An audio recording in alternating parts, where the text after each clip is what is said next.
اللہ تعالیٰ علیہ، وہ مرد قلندر جس نے ناموس رسالت پر پوری کتاب لکھی، اور نبی کریم صلی اللہ تعالی وسلم کی وجہ سے ماں کو حق ملا، باپ کو حق ملا، نبی کریم صلی اللہ علیہ وسلم کی وجہ سے زوجہ کو حق ملا، بیٹیوں کو حق ملا، بیٹے کو حق ملا۔ قاضی عیاض نے فرمایا جس کی وجہ سے حق ملا ہے امت کا، اس امت کا جو ایک فریضہ ہے اور امت پر جو لازم ہے وہ حضور علیہ السلام کا پہلا حق ہے۔ یعنی فرمایا سب کے حق تو تمہیں یاد ہے لیکن نبی کا حق یاد نہیں ہے، جس کی وجہ سے سارے حق ملے، فرمایا اس کے قدموں پر قربان ہونا یہ سب سے بڑا حق ہے۔ اور آپ نے ایک سوال کا جواب ارشاد فرمایا، فرمایا رب نے جو اعلان فرمایا ہے کہ میرے محبوب کی تعظیم اور توقیر کرو، فرمایا ذہن میں سوال پیدا ہوتا ہے کہ حضور علیہ السلام جب دنیا میں تشریف فرما تھے اپنی ظاہری حیات طیبہ میں، اس وقت صحابہ کرام نے تعظیم کی، تھوک مبارک زمین پر نہیں گرنے دیا، خون مبارک نبی کریم صلی اللہ علیہ وسلم نے ابن زبیر کو دیا، عبداللہ بن زبیر نے وہ خون پی لیا، نبی کریم صلی اللہ علیہ وسلم نے پیشاب مبارک کر کے پیالے میں رکھا، ام ایمن نے پی لیا،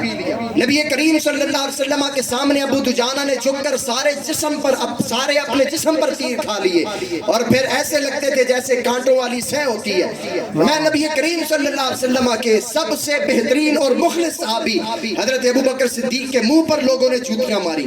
یعنی حضور علیہ السلام کے صحابہ نے کیسی کیسی تعظیم نہیں کی۔ تو آپ نے سوال ایک اٹھایا کہ سمجھ آتی ہے کہ حضور کے دور میں تعظیم اور توقیر، فرمایا اب سوال یہ پیدا ہوتا ہے کہ جو لوگ حضور کے بعد میں آنے والے امتی ہیں اور قیامت تک جو حضور کے امتی آئیں گے وہ حضور کی تعظیم اور توقیر کیسے کریں؟ آپ نے فرمایا نبی کریم صلی اللہ تعالی وسلم کا جب نام مبارک آئے اس نام کی تعظیم کرنا یہ بھی حضور کی تعظیم کرنا، حضور کی سیرت کی جب بات آئے اس سیرت کی تعظیم کرنا یہ بھی حضور کی تعظیم کرنا، حضور کی سنت کا تذکرہ، حضور کی سنت کی محافظت یہ بھی حضور علیہ السلام کی تعظیم اور توقیر کرنا ہے۔ اور پھر فرمایا نبی کریم صلی اللہ تعالی وسلم کے سارے صحابہ کی تعظیم کرنا یہ حضور کی تعظیم کرنا، حضور کی آل کی تعظیم کرنا یہ حضور کی تعظیم کرنا ہے۔ اور پھر فرمایا حضور علیہ السلام کی آل اور اصحاب کے مشاجرات کو نہ بیان کرنا یہ بھی تعظیم و توقیر مصطفیٰ ہے، یہ بھی تعظیم و توقیر ہے۔ یعنی نتیجہ یہ نکلا کہ حضور سے منسوب ہر چیز کا حیا کرنا یہ تعظیم و توقیر مصطفیٰ،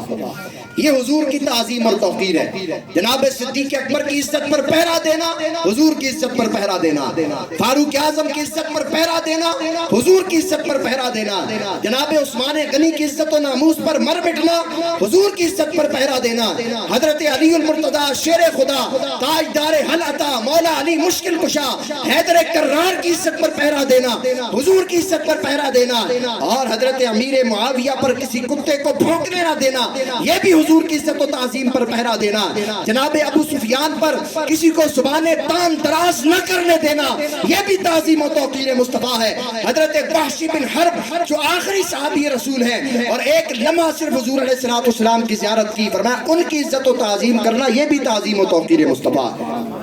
یعنی حضور سے منسوب ہر چیز کا حیا کرنا یہ تعظیم و توقیر مصطفیٰ ہے۔ اور صرف زبانی کلامی دعووں سے بندہ عاشق نہیں بن جاتا،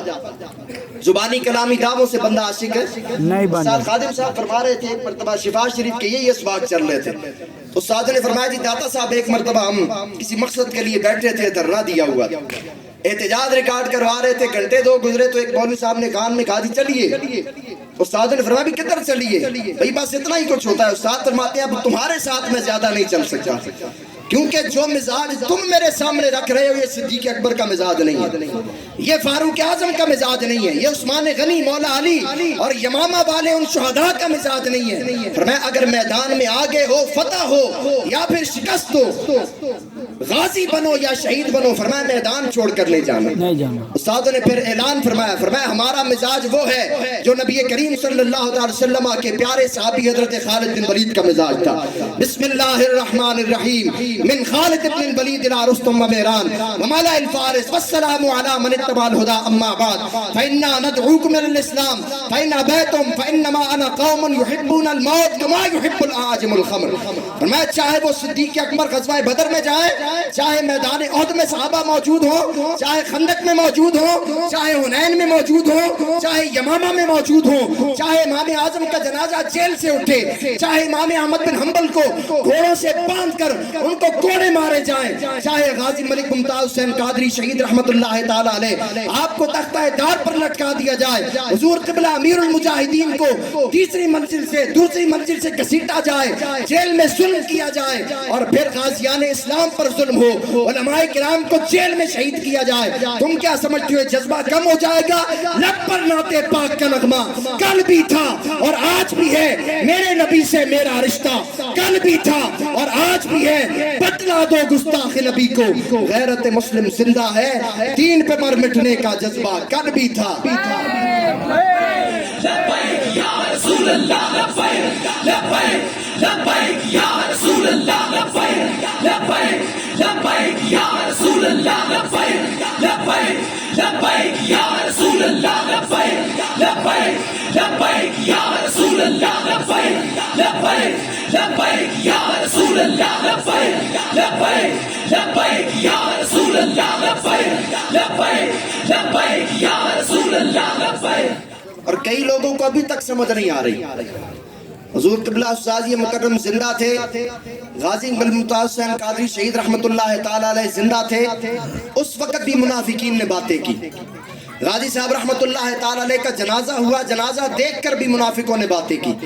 غازی صاحب رحمت اللہ تعالی علیہ کا چہلم ہوا، بڑی بڑی گدیوں والے بڑے بڑے آستانوں والے اس وقت بھی بھونکنے سے باز نہیں آئے، نبی کریم صلی اللہ علیہ وسلم کی ختم نبوت پر ڈاکہ ڈلا، نبی کریم صلی اللہ علیہ وسلم کے غلام سینوں پر گولیاں کھا کر حضور کی ختم نبوت پر فیض آباد کے پل پر قربان ہوئے، منافق اس وقت بھی باز نہیں آئے، مارکا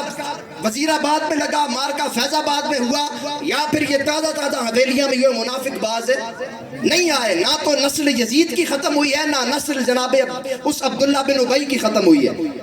ابھی بھی جن لوگوں کو سمجھ نہیں آتی اور جن لوگوں نے اپنا باپ اس بلے والے کو یا شیر والے کو یا پھر دوسرے تیسرے چوتھے کو بنا رکھا ہے، وہ قبر میں جائیں تو ادھر پھر سوال حضور علیہ السلام فرمائیں گے کہ بتا میرے لیے تو بلال مکے کی گلیوں میں گھسیٹا جاتا رہا، بتا تو نے میرے لیے کیا کیا؟ میرے لیے تو میرے پیارے صدیق کو منہ پر لوگوں نے جوتیاں ماری، اور پھر صدیق نے ہوش میں آنے کے بعد پہلا سوال یہ کیا کہ میرے محبوب کا کیا حال ہے، بتا تو نے میرے لیے کیا کیا؟ میرے پیارے صحابہ نے میرے وصال کے بعد ساری سلطنت مدینہ کو داؤ پہ لگا کر ساری طاقت مدینہ منورہ کی طرف حملہ آور تھی، لیکن مدینہ چھوڑ کر میری ختم نبوت پر پہرا دیا، اور میری ساری زندگی میں 269 صحابہ شہید ہوئے، 1200 میرے پیارے صحابہ میری ختم نبوت پر قربان ہو گئے، بتا تو نے میری ختم نبوت اور ناموس رسالت کے لیے کیا کیا؟ اگر اس جواب کے لیے تیار ہے تو پھر کوئی بلے کے پاس بے شک چلا جائے، کوئی تیر کے پاس بے شک چلا جائے، شیر کے پاس بے شک چلا جائے، اور ان بڑے بڑے بدماشوں اور غنڈوں کے دامنوں کے ساتھ وابستہ رہے، لیکن یہ بات یاد رکھنا، نہ بلوں کی نہ شیروں کی نہ تیروں کی ضرورت ہے، وطن کو اب محمد کے فقیروں کی ضرورت ہے۔ فرمایا اگر کامیابی چاہتے ہو تو نبی کریم صلی اللہ تعالی وسلم کے دین کے ساتھ مخلص ہو جاؤ۔ تو میں بات عرض کر رہا تھا کہ عشق رسول استادوں نے یہ دعوے ختم کر دیے، نعرے مولویوں کے پیروں کے ختم کر دیے، فرمایا بات ہے تو صرف رسول اللہ کی بات ہے، اگر عزت و ناموس مصطفیٰ سلامت ہے، میری پگڑی سلامت ہے، علماء کی پگڑی سلامت ہے، پیروں کی گدیاں سلامت ہیں، عزتیں سلامت ہیں، ناموس سلامت ہے، ہماری مائیں بہنیں بیٹیاں محفوظ ہیں۔ حضرت سعد بن عبداللہ تسری نے پھر پیغام دیا، فرمایا علامت حب اللہ تعالی حب القرآن، وعلامت حب القرآن حب النبی، وعلامت حب النبی حب السنہ، وعلامت حب السنة بغض الدنیا، وعلامت بغض الدنیا اللہ تدخر منہا الا زادا مبلغتا للآخرہ۔ آپ نے فرمایا قرآن سے محبت کی علامت یہ ہے کہ بندہ نبی علیہ السلام سے ڈٹ کے پیار کرے، قرآن سے محبت کی علامت یہ ہے بندے کے دل میں نبی کی محبت موجود ہو، اور نبی علیہ السلام سے محبت کی علامت یہ ہے بندہ سر سے لے کر پاؤں تک حضور کا غلام لگے، اور حضور علیہ السلام کی سنت سے محبت کی علامت یہ ہے بندے کے دل میں دنیا کی محبت نہ ہو، بندے کے دل میں دنیا کی محبت نہ ہو۔ فرمایا اگر دل سے دنیا کی محبت ختم ہو جائے گی رب تمہیں اپنے محبوب کی محبت عطا فرمائے گا، اگر دل میں محبوب کی محبت آئے گی قرآن پڑھنے کی چس آئے گی، فرمایا اگر قرآن پڑھو گے محبت مصطفیٰ اور حضور علیہ السلام کا عشق سامنے رکھتے ہوئے، فرمایا رب تمہیں اپنے محبوب بندوں میں شامل فرما دے گا، رب تمہیں اپنے محبوب بندوں میں شامل فرما لے گا۔ اور قرآن مجید میں ایک جگہ پر اعلان فرمایا، رب نے بندے کو دو دل نہیں عطا فرمایا، رب نے بندے کو دو دل نہیں عطا فرمایا، دل بھی ایک ہے اور دل لگانے کی جگہ بھی ایک ہے۔ در دل مسلم مقام مصطفیٰ اور آبروئے ماز نام مصطفیٰ، ہر کے اس کے او توانا می شبد، خاک ہمدوش سریا می شبد، محمد عربی کا آبروئے ہر دو سراس، کسے کے خاک درش نیست خاک پر سرے اس۔ مانا کیا بنا، بہت سادہ سا ہے کوثر اصول دوستی اپنا، بہت سادہ سا ہے کوثر اصول دوستی اپنا، جو ان سے بے تعلق ہو ہمارا ہو نہیں سکتا، چاہے وہ ہمارا باپ ہو، ہمارا بہن بھائی ہو، ہمارا چاچا ماما ہو، رشتہ نہیں دیتا تو نہ دے، ایسے رشتے پر تھوک دو کہ جو حضور کی عزت و ناموس پر قربان نہیں ہوتا۔ ہمیں ایسے نہ رشتوں کی ضرورت ہے، نہ ایسے پیسے کی ضرورت ہے، نہ ایسی عزت کی ضرورت ہے۔ ہم صبح و شام یہی اعلان کرتے ہیں، ہماری سانسیں رواں ہیں جب تک نبی کی مدح و ثنا کریں گے، نبی علیہ الصلوۃ والسلام کی عزت و ناموس کے لیے ہم ہر چیز قربان کر دیں گے۔ ہماری سانسیں رواں ہیں جب تک